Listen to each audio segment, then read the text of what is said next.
Bonjour tout le monde, j'espère que vous allez bien. Donc dans cette vidéo, on va voir ensemble comment fonctionne le système de Popular Investissor sur eToro, donc en fait le copy trading, donc comment ça fonctionne sur cette plateforme.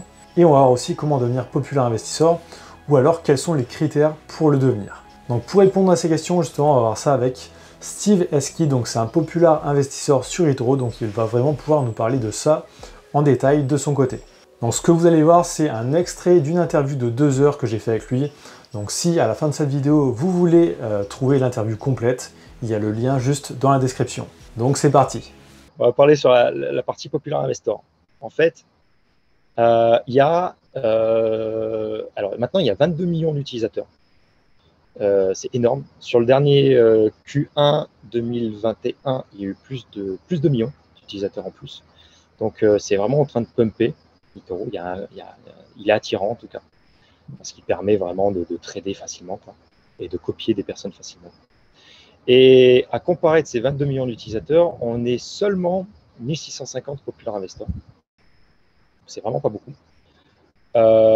Sur ces 1650 Popular Investors, il y en a 1000 qui sont à moins de 50K sous gestion.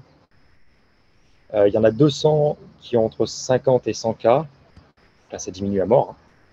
200 encore entre 100 et 300K. Et puis après, en fait, ça baisse jusqu'à, par tranche, on a à peu près 30 Popular Investors. Donc, en fait, le choix n'est pas si énorme que ça, en fait. On a vite fait son ciblage. La plupart des Popular Investors sur eToro, ils sont vraiment orientés sur la performance. Ouais, ceux mis en avant souvent, c'est ça. C'est ça. Et même le business model de eToro, c'est de mettre tout est fait, en fait, quand on clique sur la fiche d'un Popular Investor, on voit direct ses performances. Qu'est-ce qu'il a gagné, son maximum de pertes en une semaine, son maximum de pertes en une journée, son maximum de pertes en une année. Tout est fait pour mettre en avant les performances. Donc, a priori, en fait, enfin, a priori, c'est même sûr, hein, la plupart des Popular Investors sont axés sur la performance. Puis il y en a d'autres, j'en fais partie. On est plutôt axé sur le long terme, sur la première chose à faire, finalement, et notamment les dividendes. Il n'y en a pas beaucoup, on doit être quoi, une dizaine, même pas, avec des stratégies plus ou moins optimisées. Voilà. Donc c'est pas énorme. Donc le choix est assez facile. Ça, c'est pour les Popular Investors. Voilà, qu'est-ce que je peux te dire de plus, les critères peut-être. Les critères, ouais, pour faire partie. Ouais. Alors, pour les critères, il y en a un paquet. c'est pas forcément évident. Déjà, il faut avoir un minimum d'historique de 2 mois pour pouvoir prétendre être Popular Investor. Donc, un minimum d'historique sur son compte de 2 mois. Il faut avoir une équité minimum sur son compte. C'est-à-dire que ça montre en fait aux investisseurs comme quoi on fait des trades avec notre propre argent. Donc ça montre quand même qu'on est quand même sérieux. Hein. Ouais. C'est pas juste mettre 200 euros. C'est ça, voilà. En tout cas, on n'a pas envie de faire n'importe quoi avec notre propre argent. Donc a priori, déjà, c'est un indicateur. Sachant que plus on monte dans les niveaux de Popular Investor, plus la quantité d'équité minimum elle va être importante.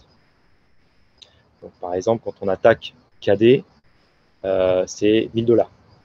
Quand on est champion, c'est 5000. Quand on est élite, c'est 25 000. Et quand on est élite pro, c'est 50 000. Voilà. C'est graduel par rapport à ça. Donc l'ancienneté, on en a parlé. Il faut bien sûr être copié. C'est pour pouvoir prétendre être Popular Investor au début, il faut qu'on ait au minimum une personne qui ait décidé de nous copier, avec au minimum 500 $. Peut-être que là, ça va être rabaissé à 200 $, mais pour le moment, c'est 500 $. Et pareil, plus on monte dans les niveaux, plus cette quantité d'actifs sous gestion, finalement, devient importante.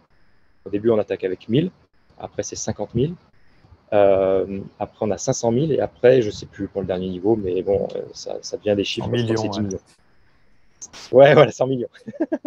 donc voilà comment ça se passe.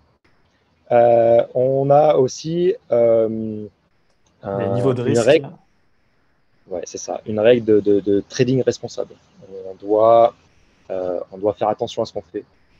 Et donc, on a un niveau de risque, en fait, sur eToro, c'est pareil, hein. On est évalué sur le risque qu'on prend.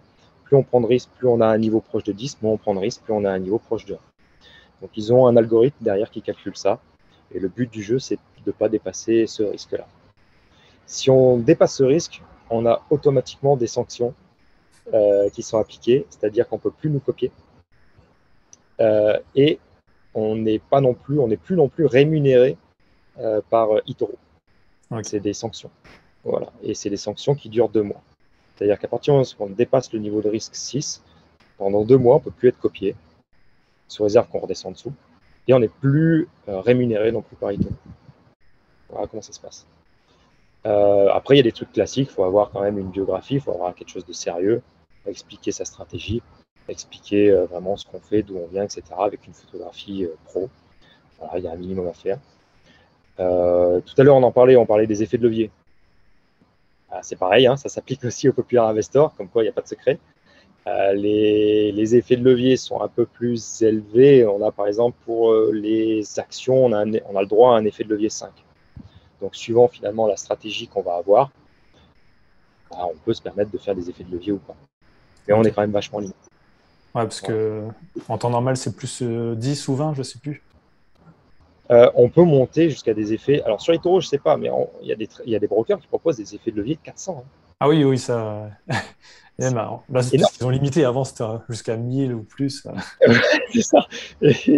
Donc en fait, c'est ça qui est affreux, parce que par défaut, l'approche du effet de levier qu'on va avoir, on va se dire c'est génial. Si l'action monte, enfin si le sous-jacent monte, je vais monter X fois plus vite. Sauf que ce qui se passe aussi, c'est que si le sous-jacent descend, et ben on descend aussi X fois plus vite.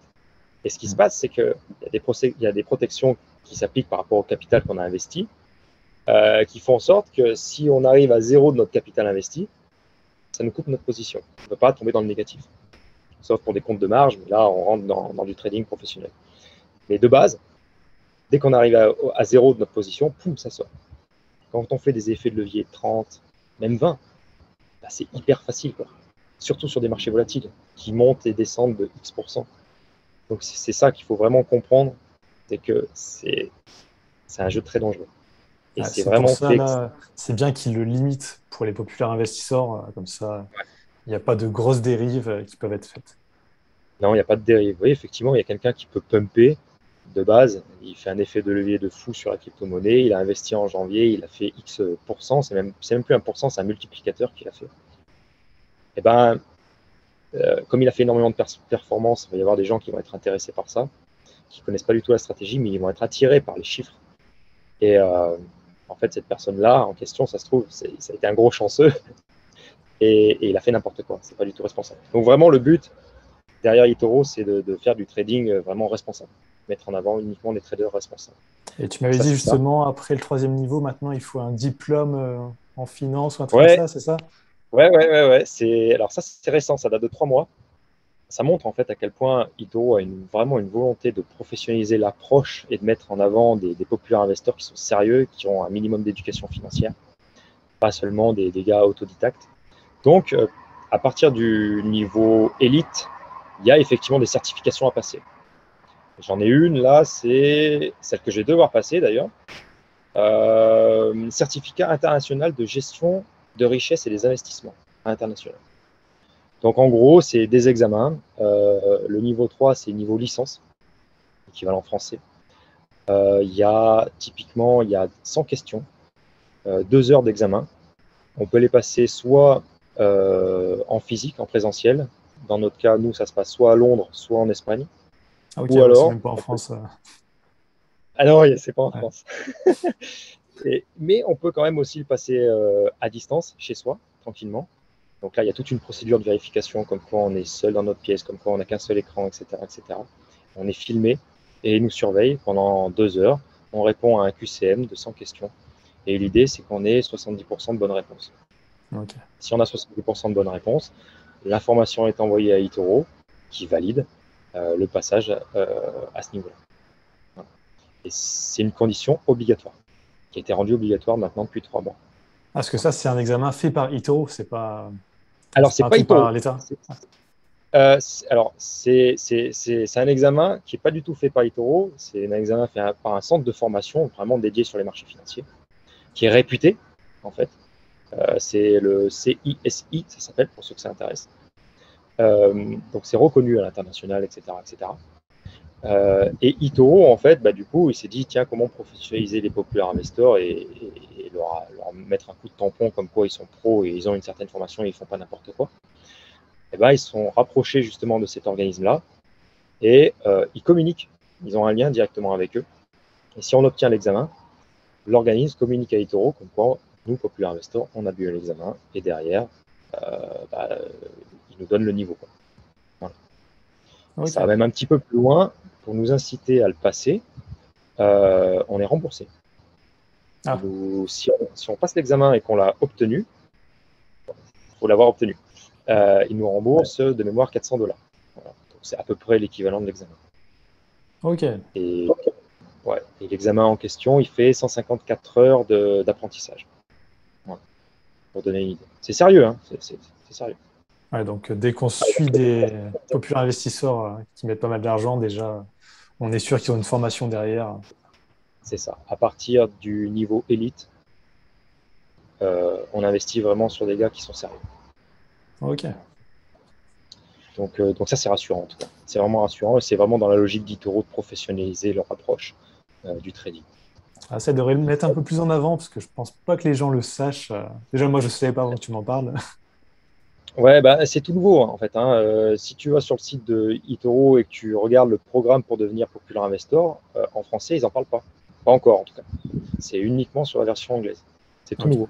Enfin, c'est tout nouveau. Ça date de 3 mois, c'est tout récent. Donc c'est normal qu'ils n'aient pas encore communiqué là-dessus. Mais ils sont vraiment en train de le mettre en place. Et je pense que les conditions, petit à petit, parce que les conditions évoluent avec le temps. Là, si on revient en 2017, il n'y avait aucune condition. Il suffisait que le Popular Investor il soit bon et il pouvait avoir 5 millions sous gestion sans problème. Il passait les étapes et c'était bon. Là, maintenant, ça se professionnalise vraiment et ça va se durcir petit à petit. C'est normal. Donc, ça montre vraiment à quel point ils sont en train de prendre de l'ampleur. D'ailleurs, ils vont être cotés en bourse à la fin de l'année. Je crois que c'est en septembre. Ils vont être cotés en bourse officiellement. Donc, c'est pareil. Ça montre du professionnalisme derrière, que c'est sérieux. Contrairement à ce que tous les youtubeurs, enfin pas mal de youtubeurs disent, comme quoi c'est une arnaque, etc., que votre argent est supprimé, etc., ou perdu, ou volatilisé, etc. Non, c'est hyper sérieux. Et moi, j'y crois. Enfin, en tout cas, pour moi, c'est bien. C'est propre. Ouais, je pense la même chose. Donc. C'est vraiment un beau produit, en tout cas, à accès facile. Donc merci d'avoir regardé jusqu'ici. Donc vous pouvez trouver l'interview complète juste dans la description. Donc elle dure 2 heures, vous pouvez l'écouter en mode podcast. Et vous pouvez aussi trouver le lien du profil eToro de Steve juste dans la description. Donc vous pouvez retrouver son profil, donc toutes ses performances sont en clair, donc tout est transparent, vous pouvez voir vraiment tous ses résultats. Et si vous avez des questions à lui poser, vous pouvez aussi lui poser sur son profil eToro. Donc merci d'avoir regardé jusqu'ici, n'oubliez pas de liker, commenter, de vous abonner, et je vous dis à très bientôt.